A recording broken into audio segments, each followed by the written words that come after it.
Facebook ব্যবহারকারী সকল বন্ধুকে জানাই ভাটপাড়া ইকো পার্কের পক্ষ থেকে শুভেচ্ছা।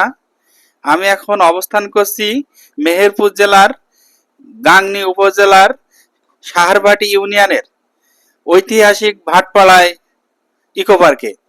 1859 সালে নির্মিত ভাটপাড়া নীলকুঠি তৈরি ইট, চুন, সুরকি, লোহার বিম এবং ইটের টালি ব্যবহার করা হয়েছে। কাজলা নদীর তীরে অবস্থিত ব্রিটিশ বেনিয়াদের নির্যাতনের সাক্ষী ভাটপাড়া নীলকুঠির দৈর্ঘ্য 80 ফুট এবং প্রস্থ 70 ফুট। কুঠিবাড়ির মূল ভবন ছাড়াও বর্বরতার ইতিহাস মনে করিয়ে দিতে আজও জরাজীর্ণ অবস্থায় টিকে আছে জেলখানা, মৃত্যুকূপ এবং ঘোড়ার আস্তাবল।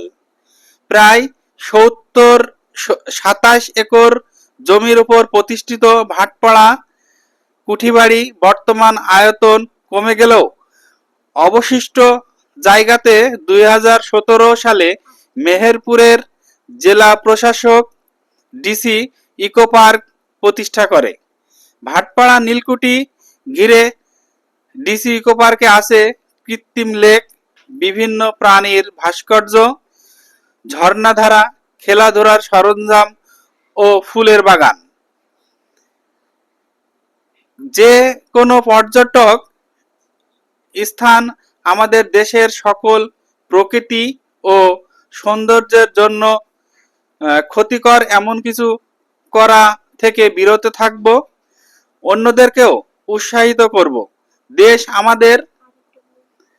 দেশ আমাদের সকল কিছুর প্রতি যত্নবান হবার দায়িত্ব আমাদের।